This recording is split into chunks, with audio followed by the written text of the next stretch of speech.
はい、お疲れ様です。本舗りっくです。今日はですね、こちら棚を作ってね、ここにポータブルクーラーを置いて、車中泊できるようにしてたんですけども、ちょっとね、こちら、よいしょ。ここがね、車中泊、ここ足入れて向こう側にね、こっち側に足入れて寝るんですけど、結構邪魔なんですよ。これが当たるんですよ。だからこうもうちょっとこっちまでね切って、ちょっと棚を作り直そうかなって考えてます。でいろいろね、もう部材買ってきてるんで、ちょっと今からこれを解体してねやっていきたいなと思います。それから隣のセキュリティシステムがうるさすぎ、ほんまずっと誰もおれへんのにセキュリティがかかっとからほんま。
13。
はい、ではね、上に上げることができました。やっぱちょっともうちょっと工夫したいなっていうところはあるんですけども、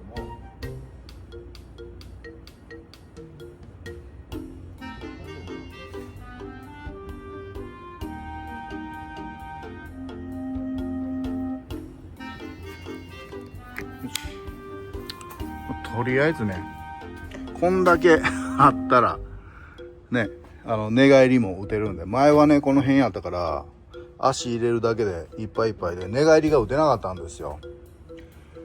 でこのね棚をここに持ってきてバッチシ開くと。でここにポータブルクーラーを置こうかなって考えてます。まあとにかくこんな感じで、これね、これ分かります？後ろがね見えないんですよ。でこのねミラー、デジタルインナーミラーってあるじゃないですか。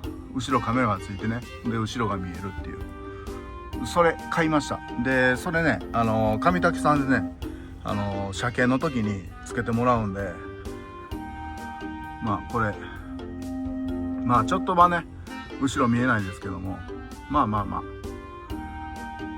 いいんじゃないでしょうか。ということで、よいしょ。まあこっちもね開けると、もう使い勝手が良くなってます。まあ結構ずっしりしとうから大丈夫かな。